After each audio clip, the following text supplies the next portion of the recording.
So here, even multicrystalline thin film solar cells are having the lower efficiency, but we are also trying to manufacture with them to meet the required efficiencies up to 20 or 25. The problem here is the manufacturing costs or the manufacturing processes. The manufacturing processes in thin film of the multicrystalline substances is very low compared to the monocrystalline substances, because in single crystal materials we have to go for very pure 99.9% purity we have to maintain. Then again we have to go for doping, and wafering or the slicing of these metals in single crystalline metals is very difficult, and also we need to have the polishing to have the maximum efficiency like this. But if you go for other multicrystalline or amorphous type of material or thin film materials directly printing the solar cells, their manufacturing cost is very low with high speed preparation, but efficiency is less. And one more thing what we have to keep in mind is the energy whatever is supplied from the solar light, it is free of cost in nature. So whenever the free cost energy is available, we cannot think of efficiencies. Why? Because whenever the energy input is there from the free of cost, we cannot compare the uh, efficiencies with respect to cost of energy input. That is one thing. So that is benefited. One more thing is the production cost. If you see, we can go for the low efficiency materials also, no doubt in that, because production cost is less, production speed is more, mass production is easily can be done, and even the importing also we can do with the low cost materials. But importing of monocrystalline materials, if we go, which are very high costly, so we cannot go for that. So either depending upon the low cost production if you want, or the low cost material if you want, you can go for any different materials, because efficiency with respect to circuit, if you see, there also we have very good efficiency with respect to CIGS materials in thin film up to 35. The short circuit current flow, if you see, it is also good. Okay, compared with that silicon or the gallium arsenide, this current flow is also good. Only thing is what, the conversion efficiency is less, 19%, and fill factor is also nearly 80. So keeping this in mind and taking that free energy from the nature, we are not losing any cost in the energy absorbing, but we are losing the cost only in the setuping of these systems or the purchasing of these materials. That is the only cost incurred. Okay, so for practical purpose, if you want for the actual efficiencies and other things which are high, then you can think of monocrystalline silicon or the gallium arsenide. If it is a general purpose usage, you can go for any type of materials with low cost, low efficiency. Okay, but high production rate, other things are possible.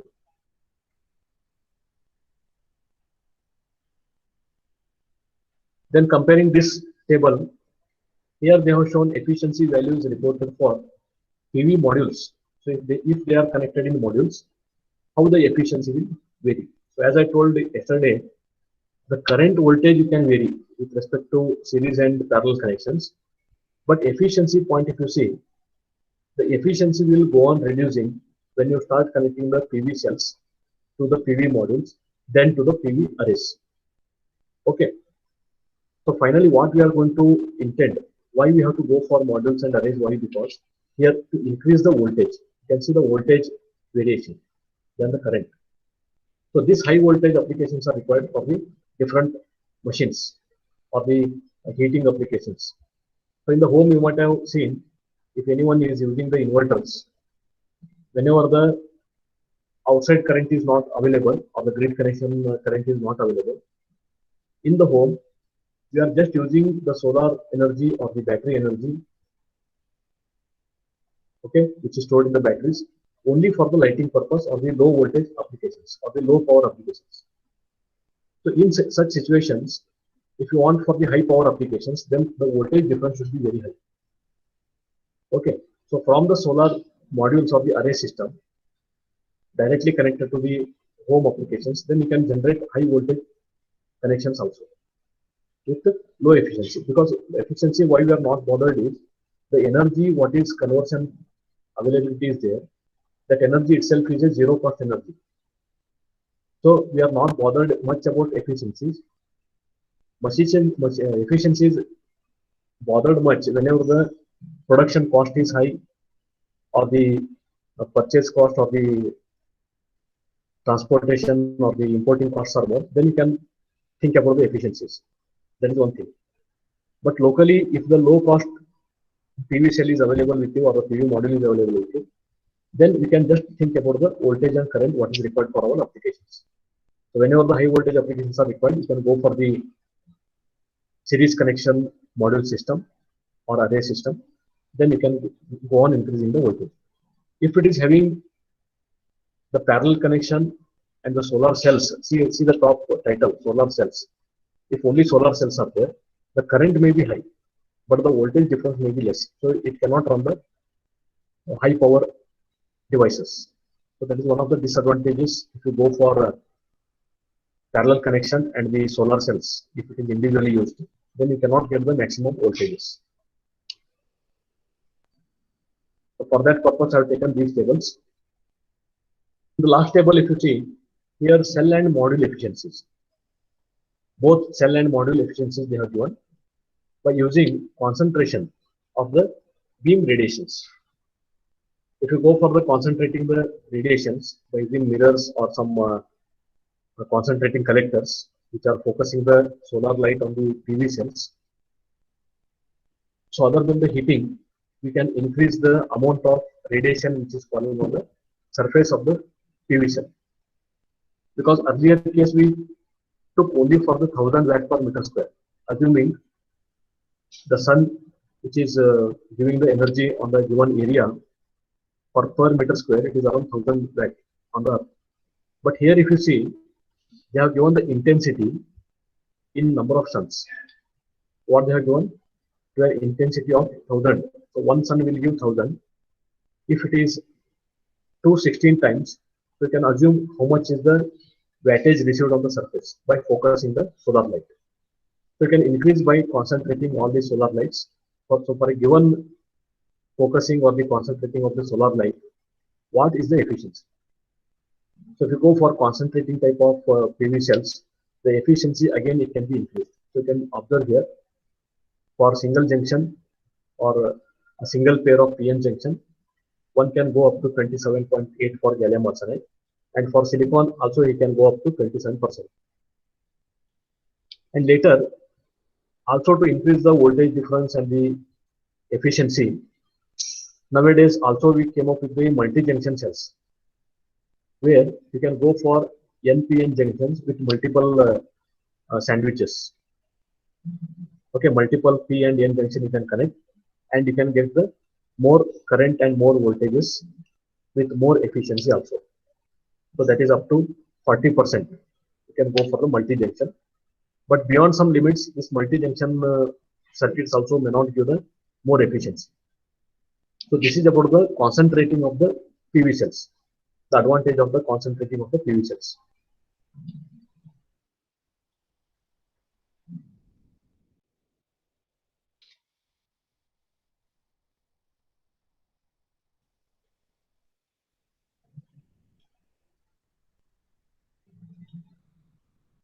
Any network issues?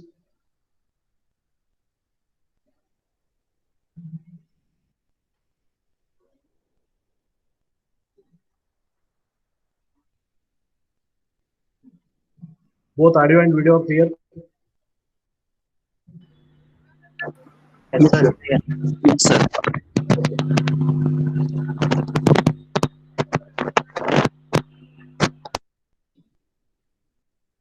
From these three tables, what you understand is, one thing is the solar cells, what is the maximum efficiency for the given materials, the type of the technology what we are using, single crystal or thin film or multi-crystalline structures. Based on that, or based on production cost variations, what is the efficiency of the given single cell with voltage and current variations. So here single crystal you can see the more current can be availed with low voltage difference. So these can be cannot or low number of cells, we cannot run the high voltage devices or the more power devices. Then from the second table, we understood that without concentrating the PV modules or the PV arrays, if you connect, one can improve the voltage, okay, or one can improve the current based on the requirement. So here they are increasing the voltage, means they are connected in series connection to improve the voltage so that to run the high power devices. And also efficiency side, if you see, the modules will be having around average efficiencies. So compared to these cells efficiency, if you see, it is almost average, not very less, but it is average. So little bit efficiency loss will be there. The next is, even though with arrays or modules, how to improve this efficiency is by making those PV arrays or the modules or the cells by focusing some more solar radiations by using the mirrors or focusing the devices. Once you increase the intensity of the solar radiations on the given surface, the efficiency can be drastically improved with multi-junctions, single junction or two junctions like that. You can make the PN junction connections, and efficiency can be improved beyond the solar cell efficiencies as the single cells. You see the single cell efficiency is this much. If you go on focusing more solar radiations, the efficiency will be increased.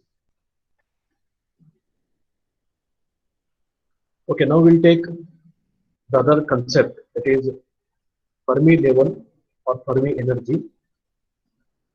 So the Fermi energy is only defined at absolute zero temperatures, which is not possible actually. So at that point, what is the energy of the given electrons? And Fermi level is majority times we are using the Fermi levels in a given semiconductors or the conductors of the heat or electrons. That Fermi level can be defined in any temperatures. It's also a Fermi energy only, but we are just giving the name with a different thing, that is Fermi level. So Fermi level can be measured at any temperature. That denotes the probability of 50% of electrons occupation. Okay, so here in the right side sketch you can see I've taken again the conduction band at the top, valence band at the bit below, and Fermi level exactly at the in between. Okay, so when 50% of electrons can be acquired or be occupied between conduction band and the valence band, okay, that level is called as the Fermi level at any temperature. I'll read once again. The Fermi level can be defined as the 50% of occupying electrons at thermal equilibrium at a given temperature, any temperature at equilibrium. It is the probability of 50% electrons. So we assume here at the Fermi level in this right sketch, what is the probability of 50% of electrons occupying this area? Okay, that is considered in between the conduction band and the valence band. That is called as Fermi level. So at low levels of energy, full electrons can be filled, okay, but not completely filled in the high levels. Because in the conduction band, you have to excite these all electrons from the valence band and you have to bring them back to the conduction band. Then only the flow of electrons will start. So until that, this Fermi energy will be changing. So whenever the electrons are very less in conduction band or negligible electrons are there, this Fermi level will be very near to valence band because electrons will be near to the valence band. And Fermi level, if you consider the conduction band and valence band, it will be very near to the valence band because in conduction band, electrons will be not present. So what will happen? This energy level or the Fermi level of this given PV cell or any semiconductor will be less. So that gap is also called as energy gap, or also in the below sketch I have shown forbidden gap. Okay, so the gap between or the difference between conduction energy band or the energy of valence band, the difference between that valency and conduction is the forbidden gap, is also called as energy gap. Between this, the Fermi level will be present. Also, if you see this sketch on the left side bottom, here for the N type, after doping, so in the last class we discussed about the doping of silicon, germanium and other things. Okay. So after doping, what will happen? The properties of the given semiconductors will change. So when we dope this silicon with N-type material, what will happen? The electrons will be more, so that the Fermi level, whatever is earlier present at the in-between stage, in the semiconductor stage, with pure form, and after doping, it will become extrinsic, or it will become impure form, and more electrons can be generated. Okay, or we are adding the more electrons in N-type. What will happen? In conduction band also, there will be more electrons. Valence band also, it is filled with completely electrons. So comparatively, this level, if you see, it is 50% of probability of occupying more electrons, on which side the electrons are trying to move towards the conduction band. So Fermi level also changes to, or it will move towards the conduction band, where extra electron energy levels are built up. In the opposite side, if you see, for the p-type material, we are reducing the number of electrons and we are increasing number of holes, or the space for electrons. In that side, if you observe, the Fermi level, it is reduced towards the valence band, because there is no possibility of electrons to be in conduction band, and there is little bit amount of electrons which are available in the valence band of the p-type material. So Fermi level line, if you see, it is very near to the valence band if it is a p-type material, or where more holes are present than the electrons. So whatever the electrons are present in valence band, very less amount, so it will be preparing the Fermi level very near to that electron band, or the valence band.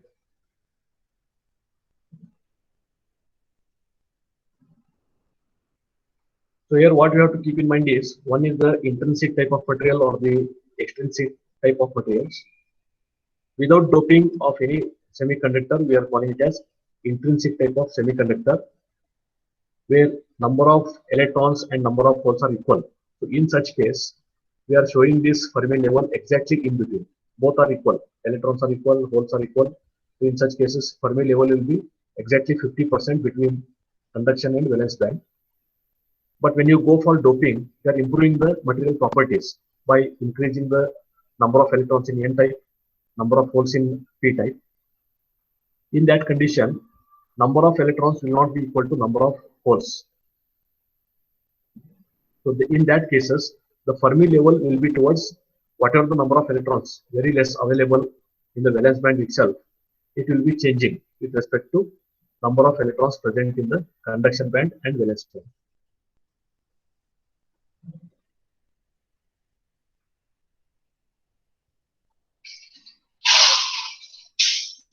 Okay. In this also, I have taken the effect of N-type doping on Fermi level and energy of the given solar cell. So same discussion with some sketches here, what I have taken. So energy level is shown on the left side. Okay. If the more electrons are prepared, then energy level will be higher for the N-type of material. And if you start doping with N-type of materials or the pentavalent materials from the fifth group of periodic table, this Fermi energy or the Fermi level, if you see, it is going to move below, above the valence band, and it is going to be near with the conduction band because of the more electrons flowing from valence band to conduction band. Also, the energy gap, if you see, the energy gap is going to be reduced when we are taking for the semiconductors. For insulators and good conductors, if you take for good conductors of heat and electrical energy, the energy gap will be less. And for insulators, if you take, energy gap will be very high. So here they have shown energy gap for the donors. Donors are nothing but the electrons here. So electrons are donating the energy, through the conduction band to the p type of material or to the circuits. So that energy gap between that, if you consider, it is at the 50% level, and the magnitude is shown by these colors. If the low doping is done, the magnitude will be less.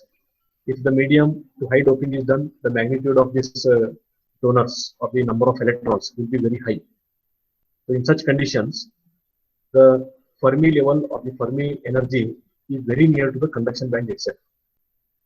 So in such situations, if very little amount of illumination of the solar light is falling on the solar cell, easily we can overcome the energy gap and the flow of electrons can be started without any resistances. So that is shown in these sketches. Similarly, if you go for the P type, it is just opposite. So same sketch, you have to change the magnitude of these electrons with the photons at the bottom side. So in this effect of P-type doping, if you see, what is happening, electrons levels are very less, or the count of electrons are almost negligible, but the number of holes after doping this semiconductor with P-type materials, or the third group of periodic table materials, if you dope by boron or some other materials, then we are preparing P-type of semiconductor. In this, based on the number of holes or very less amount of electrons, whatever is available in the valence band, according to that, the Fermi level is reduced from top to bottom here, very near to valence band. And this EA shows at the left side of this green color, if you see, that is the energy of the acceptors, energy band of the acceptors. The acceptor here is the hole, which accepts the electron movement, and the electron can be placed in the given holes. We will not go in very depth. We just understand, depending upon that low electrons available and high holes available, very near to the valence band, this Fermi level or the power of Fermi energy is very near to the valence band. It is not towards conduction band because electrons are very less. And depending upon the doping here, in high doping, the acceptor band is more, so it is almost behaving like an insulator only, where the Fermi level is very less and very low near to the valence band. So in this, electron movement is very difficult, but hole movement can be possible. But holes will be at a given positions. It will not move properly. Not like a moving of positive and electron charges.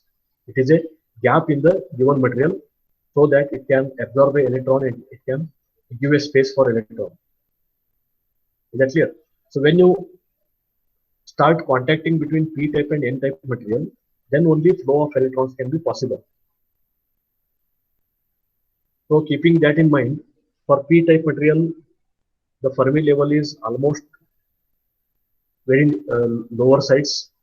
For the N-type material, the Fermi level is very high.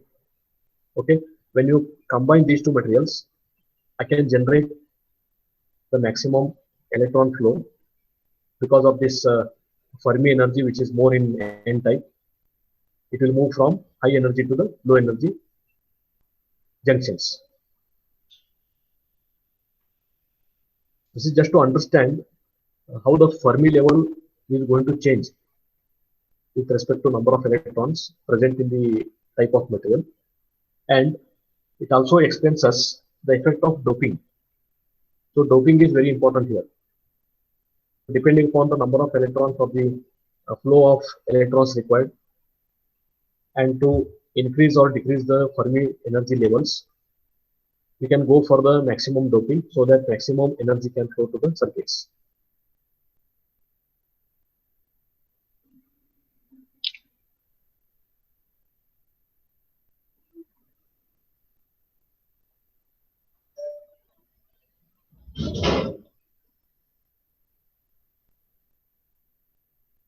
So same thing is explained in this slide.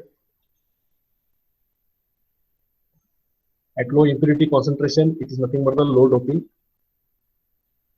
Atoms do not, you can read it, all the points again, once again.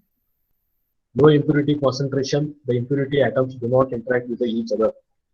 So low doping will not help us to interact the electrons and photons of the holes. Hence the extrinsic carriers have their own discrete energy levels. So very low energy is possible with the low doping. With increase in doping or impurities, the concentration, the interaction of the impurity atoms start and Fermi levels vary in the following ways. So when you go for high doping with high impurities, how this improvement is there in the n-type and p-type, that is shown in the below slides. So that you can just read out.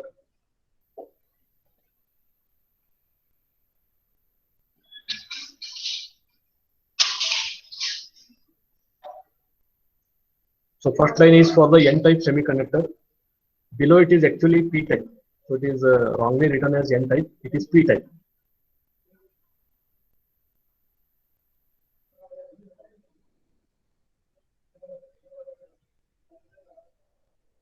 So finally, the acceptor or donor bands levels will widen, or this Fermi level shifts upward and downwards depending upon the more number of acceptors or the more number of electrons.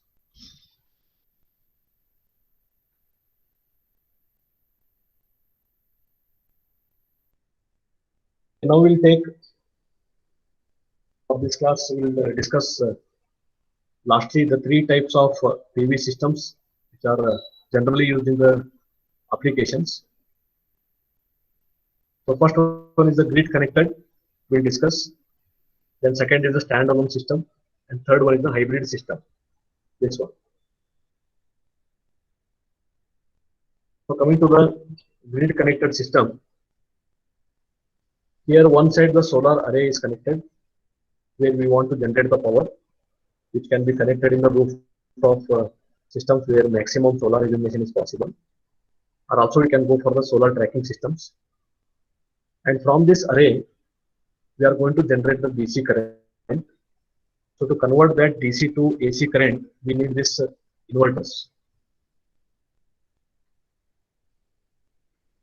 These inverters we have to choose depending upon the maximum power point trackers or MPP points with more efficiency, and also inverters nowadays required with stepping up and stepping down currents, okay, for different applications. And also these inverters are required to regulate the amount of flow of the charges.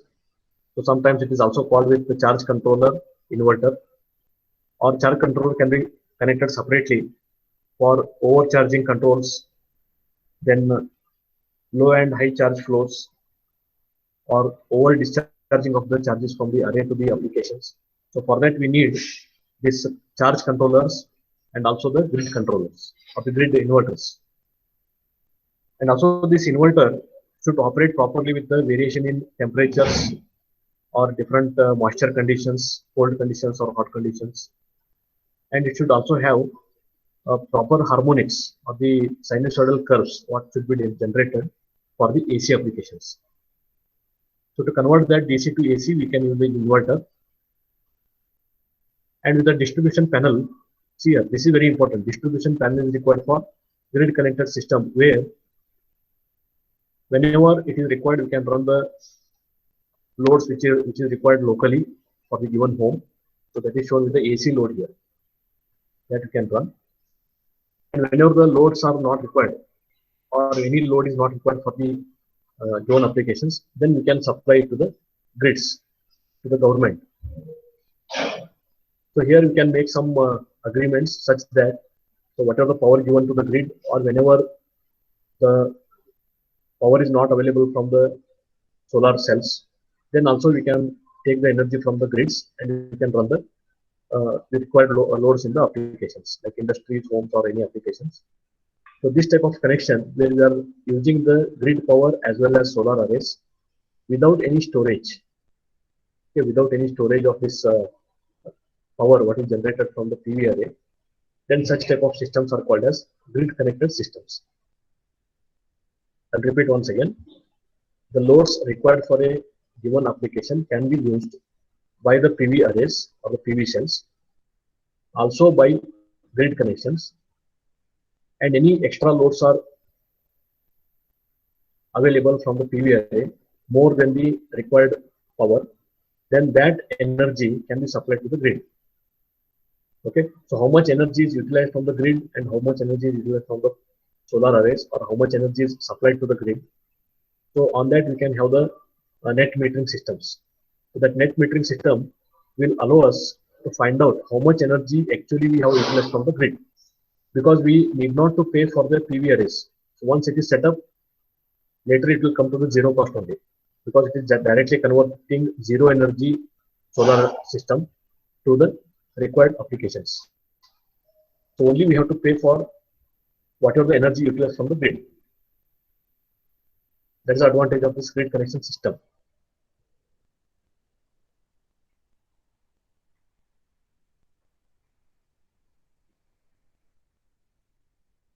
One more system is the standalone system, where such systems can be used in remote areas or some islands where the power connections is not available to the given homes.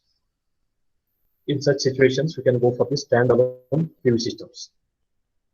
Or even with the grid, we don't want to connect to the grid. In such situations, we can go for standalone PV systems where this PV arrays, whatever the DC current is generated, that can be stored in this battery connection.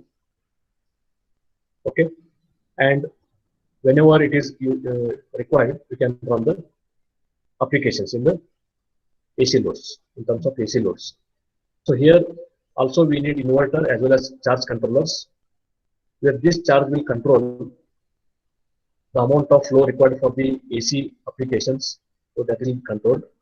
And whenever the overload is possible or the overcharging is done, then also it will control the charges. So by we can store the energy in the batteries, and whenever it is required, you can utilize, and whenever it is not required, you can store in the batteries. So such charge controllers will help us to run the AC systems or also the DC loads. Okay, the type of applications are more with the charge controllers. So as I told, the charge controller will help us to overcome the overcharging of batteries or the over discharging of the batteries. So it will help to improve the life of this system, and also low and high charge flow controls can be done to the battery as well as to the outlet sides.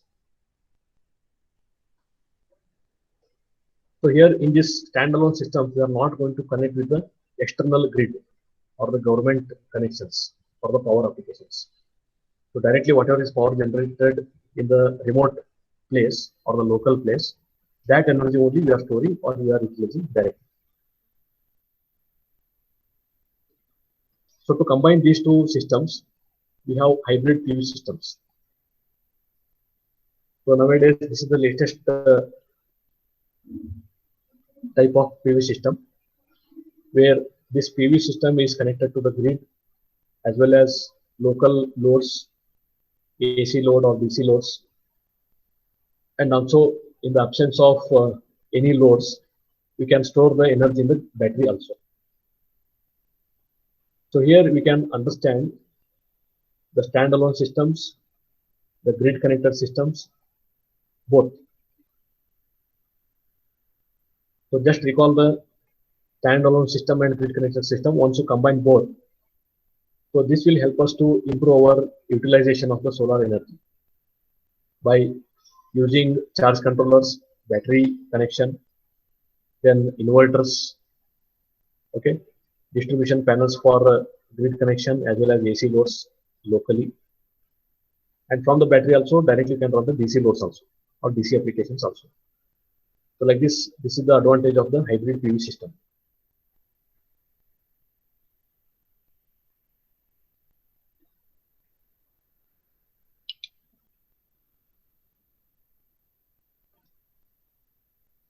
Any points you want to add? So another 1 minute is remaining.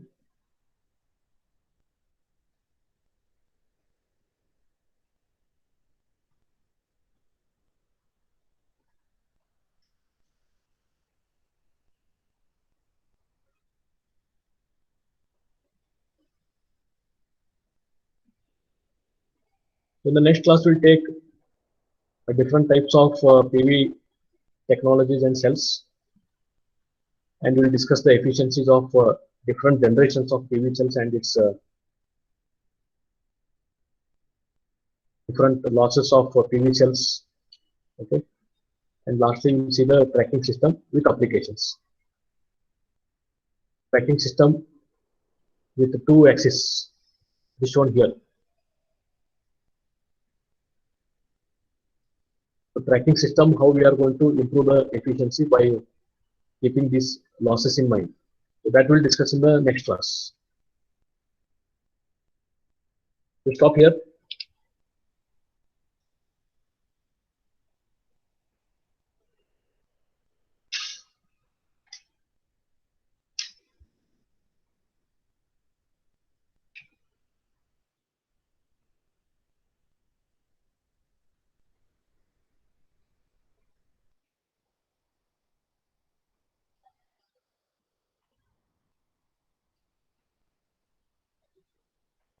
Okay, I'll stop the class here. We'll continue on Tuesday.